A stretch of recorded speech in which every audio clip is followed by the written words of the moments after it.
5 easy tricks to stay calm in a stressful situation. Being able to keep level-headed in a stressful situation is an incredibly powerful gift. This is what will allow you to best deal with the situation, and it is what will help you to rise to a position of leadership within any given group. The only problem? We are biologically hardwired in a way that makes this very difficult. Our bodies react to stressful situations by releasing hormones and neurotransmitters designed to get our hearts racing and our blood pumping. This makes it very hard indeed for us to remain calm. Here are 5 things you can do to overcome that urge.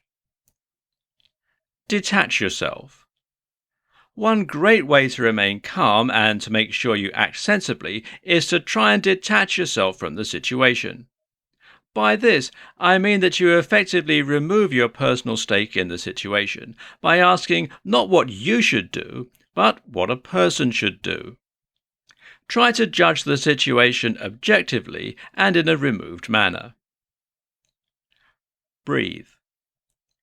Breathing more deeply and more slowly will bring into action your rest and digest state through the parasympathetic nervous system, and it will counteract some of the physiological changes going on in your body right now.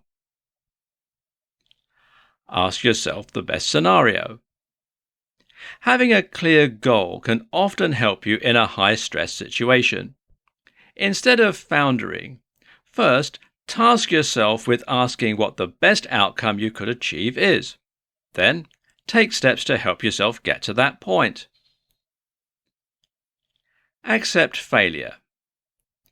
Another thing to do is to accept the possibility of failure and be okay with it.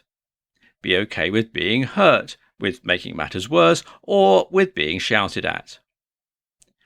Very often in a stressful situation, we find ourselves so worried about potentially making matters worse or making ourselves responsible that we end up frozen in indecision.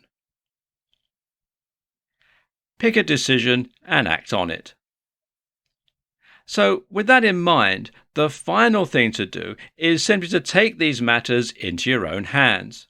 That means acting on whatever it is you have decided to do, and it means not spending any more time considering the possibilities. Our anxiety actually comes from picturing events and specifically picturing the worst-case scenarios. As far as our biology is concerned, this makes it as though the worst-case scenarios were happening. So, instead of thinking, just